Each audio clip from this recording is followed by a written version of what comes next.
My dear students, good morning. Doctor Rosy Shah. Last class में हमने नया टॉपिक शुरू किया था, second paper BA first year के परिवार। आज उसी को कंटिन्यू करते हैं और ग्रामीण परिवारवाद और ग्रामीण संयुक्त परिवार क्या है उसके संबंध में अध्ययन करने जा रहे हैं। सबसे पहले ग्रामीण परिवारवाद के संबंध में मैं आपको बताऊंगी।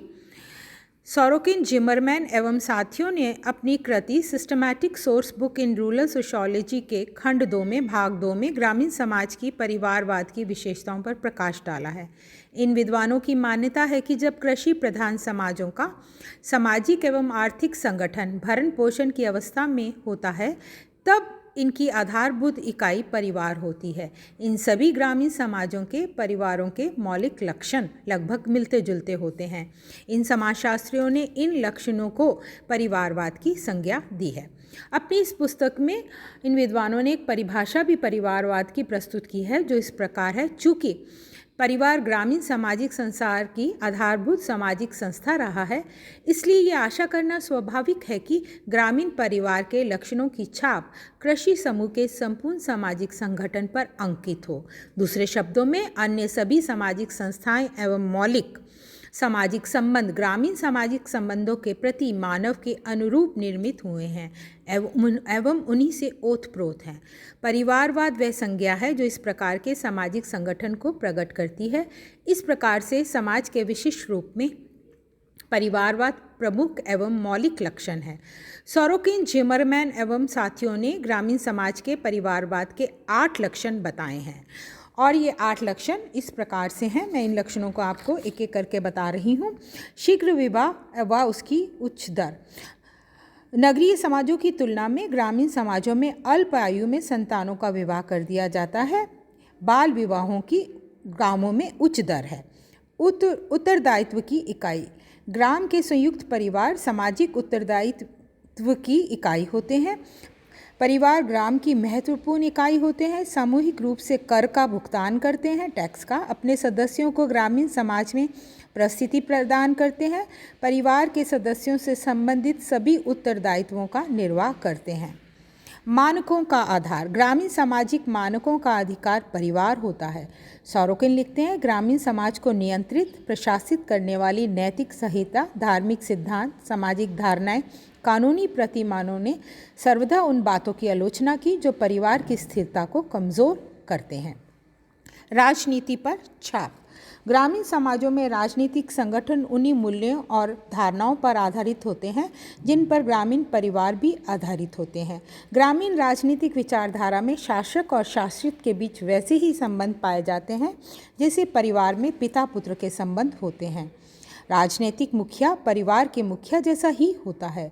सोरोकिन अनुसार राजधिराज शासक सरदार परिवार के मुखिया के विशाल रूप ही माने गए हैं। ग्राम के मुखिया का सत्ता अधिकार तथा प्रशासन परिवार के मुखिया के सत्ता अधिकार एवं प्रशासन की प्रतिलिपि है।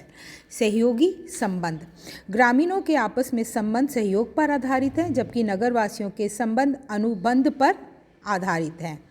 मैं यहाँ बताना ये चाह रही हूँ कि नगरों के परिवारों के जो सदस्यों के भिन्न भिन्न एवं व्यक्तिगत मनोवैज्ञानिक प्रवृत्तियाँ होती हैं, इसलिए उनके जो संबंध हैं आपस में परिवार के सदस्यों के वो अनुबंध पर आधारित होते हैं जबकि ग्रामीणों के सहयोग पर आधारित होते हैं।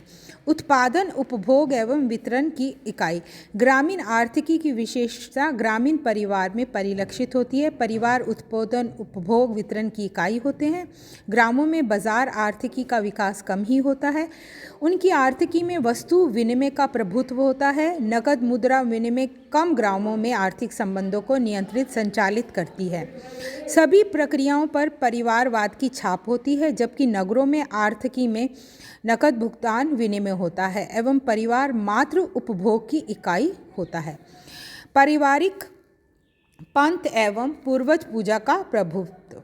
ग्रामीण समाज की विचारधारा एवं संस्कृति भी परिवारवाद की विशेषताओं को बताती है। परिवार में पंथ, संप्रदाय, उपासना, पूजा पद्धति का प्रभाव होता है। धार्मिक एवं सभी प्रकार के धार्मिक ग्रंथ कृत्यों, संस्कारों आदि का उद्देश्य परिवार की संपत्ति एवं सुरक्षा होता है। पूर्वज पूजा लगभग सभी जगह प्रचलित है। इनके देवी देवताओं के पारस्परिक संबंध पिता, माता, भाई बहन आदि के रूप में होते हैं। परंपरा का प्रभुत्व। अभी मैंने जितने लक्षण आपको बताए उसके परिणाम स्वरूप हम समझ सकते हैं कि ग्रामीण समाज में नगरीय समाज की तुलना में बहुत कम गतिशीलता होती है। परंपरा ही उनके जीवन की प्रक्रियाओं को संचालित करती है और इन परंपराओं में परिवर्तन अवश्य होता है, लेकिन बहुत धीमी गति से होता है। ग्रामीण संयुक्त परिवार। ग्रामीण संयुक्त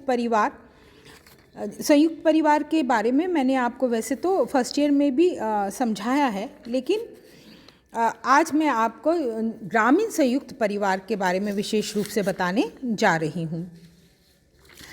संयुक्त परिवार प्रणाली भारत समाज की प्रमुख विशेषता रही। आदिकाल से ही ये हिंदू समाज व्यवस्था एवं ग्रामीण समाज की आधारशिला रही है।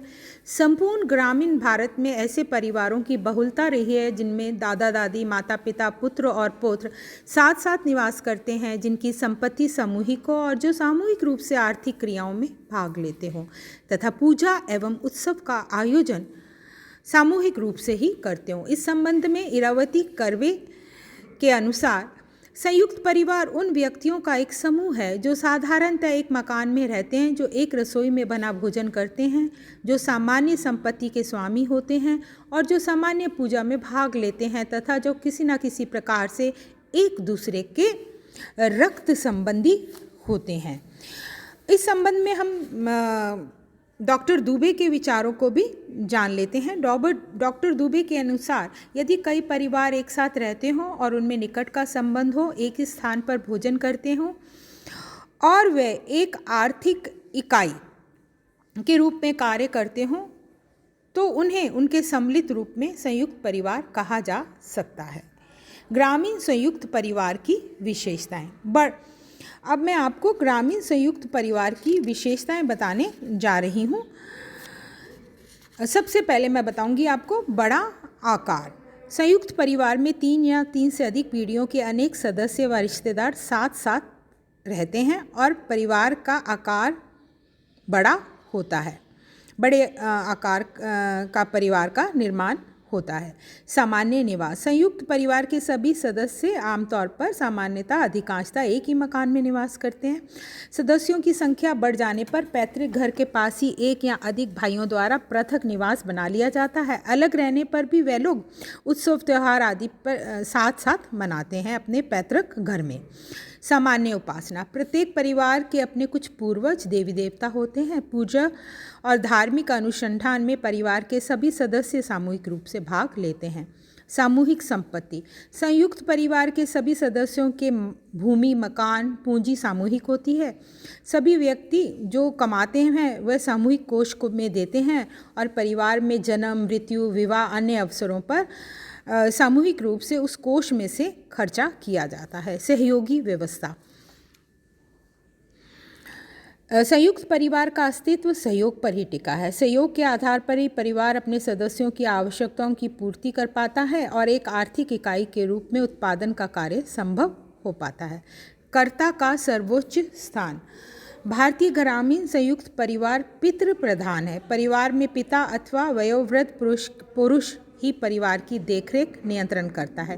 परिवार के अन्य सदस्य उसकी आज्ञा का पालन करते हैं और उसके अनुशासन में रहते हैं। पारस्परिक अधिकार और कर्तव्य। संयुक्त परिवार के सभी सदस्य परस्पर अधिकारों, दायित्वों से बंधे रहते हैं। बड़े छोटे पर अपने अधिकारों का प्रयोग करते हैं और छोटे बड़ों के प्रति अपने कर्तव्यों का निर्वाह करते हैं। संयुक्त परिवार में प्रत्येक व्यक्ति अपने दायित्व को निभाता है। ग्रामीण संयुक्त परिवार के लाभ मैं आपको बता दूं।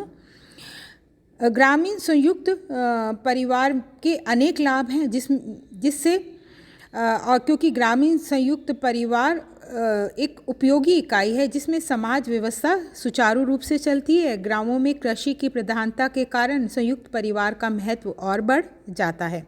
संयुक्त परिवार ही बच्चों के सुरक्षित पालन पोषण में भी सहयोग देता है। दादा दादी सरलता से बच्चों की या जो बड़े लोग हैं वह बच्चों की सरलता से देखभाल करते हैं। बीमारी आदि के समय उनकी देखभाल करते हैं और अपने अनुभव के आधार पर छोटा मोटा इलाज भी स्वयं कर लेते हैं।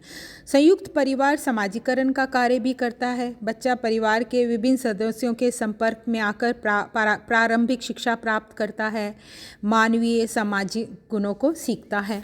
संयुक्त परिवार श्रम विभाजन का भी एक अच्छा उदाहरण है। स्त्रियाँ गृह कार्य और कृषि से संबंधित छोटा मोटा कार्य करती हैं और पुरुष बाह्य कार्य और ऐसे कार्य करते हैं जिनमें शक्ति की आवश्यकता होती है। संयुक्त परिवार अपने सदस्यों के लिए आपत्तियों का बीमा है। बीमारी, बुढ़ापा, दुर्घटना, शारीरिक मानसिक अयोग्यता की स्थिति में परिवार ही भरण पोषण और इलाज का खर्चा उठाता है। संयुक्त परिवार अपने सदस्यों पर अनुशासन और नियंत्रण बनाए रखता है। सामाजिक परंपराओं, रूढ़ियों आदि का पालन कराकर संस्कृति की भी रक्षा करता है। संयुक्त परिवार ही व्यक्तिवादी प्रवृत्ति पर रोक लगाता है और उसके स्थान पर सामूहिकता को प्रोत्साहन देता है। और ये सामूहिकता की भावना आगे चलकर सदस्यों में राष्ट्र प्रेम और एकता की भावना जागृत करती है। संयुक्त परिवार अपने सदस्यों के लिए मनोरंजन भी प्रदान करता है। परिवार में ही बच्चों के साथ उनके बोली में बोलकर सदस्य खुश होते हैं। संयुक्त परिवार में उत्सव त्यौहार भी चलते रहते हैं इस तरह, और रिश्तेदारों का आना जाना भी बना रहता है। इस प्रकार संयुक्त परिवार मनोरंजन भी प्रदान करता है। संयुक्त परिवार अपने सदस्यों को आर्थिक संरक्षण ही नहीं बल्कि सामाजिक सुरक्षा भी प्रदान करता है। संयुक्त परिवार में समिष्टवादी समाज के निर्माण में योग दिया है। धन्यवाद।